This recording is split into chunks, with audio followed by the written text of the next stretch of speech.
Guys, welcome back to my channel. আজকে ready হয়ে নিয়েছি, আবার একটা আইবুড়ো ভাত খেতে যাচ্ছি আসানসোলে। তো চলো যাওয়া যাক। আর দেখো রেডি হয়ে নিয়েছি, কেমন লাগছে জানিও। তো পুরো রেডি হইনি, জাস্ট সানস্ক্রিন আর লিপস্টিক লাগিয়েছি। আমি আর দীপ দুজনেই যাচ্ছি, চলো যাওয়া যাক। হাই গাইস, দেখো আমরা চলে এসেছি আর দেখো রেডি হয়ে নিয়েছি, কেমন লাগছে জানিও। আর দীপও রেডি হয়ে নিয়েছে, কেমন লাগছে জানিও। দেখো আমাদের খাবার আজকে আছে পোলাও, ঝুরঝুরে আলু ভাজা, বেগুন ভাজা, বেগুনের পকোড়া, পটল ভাজা, তারপর হলো মিষ্টি, চাটনি, চিকেন, আর এটা হলো মাছ, আর এটা ফুলকপির তরকারি।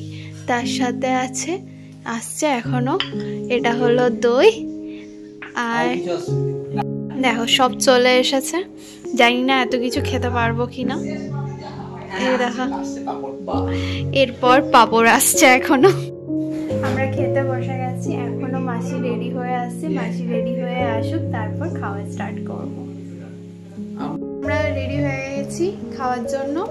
এবারে দীপ বলো কেমন লাগছে, খাবারগুলো খেতে পারবে? না, কতগুলো খাবার আছে দেখো। দেখি মাসি রেডি হয়ে আসছে, কিছুটা মাসি খাবে, বাবু খাবে, সবাই খাবে। তো আমাদের একটাতেই হয়ে যাবে। এই হলো খাবার, দেখো এত কিছু মাসি সাজিয়ে রেখেছে না, জানি না কতটা কি খেতে পারবো। স্টার্ট তো করেছি, আমি না খেতে পারলে মাসি বলেছে খেয়ে নেবে, সেই ভরসায় আমি স্টার্ট করেছি। খাবারগুলো দুর্দান্ত হয়েছে, খুবই টেস্টি, খুবই ভালো। এটা হলো আমার চতুর্থ আইবুড়ো ভাত। তো চতুর্থ আইবুড়ো ভাত খেতে খেতে দেখো আমি মোটাই হয়ে গেছি, মানে কিছুই হচ্ছে না, সব জামা অনেক টাইট হয়ে যাচ্ছে।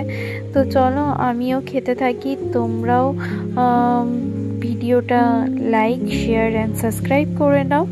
আর যদি এটা ফেসবুক পেজে দেখে থাকো না, তো ফলো করতে ভুলো না কিন্তু।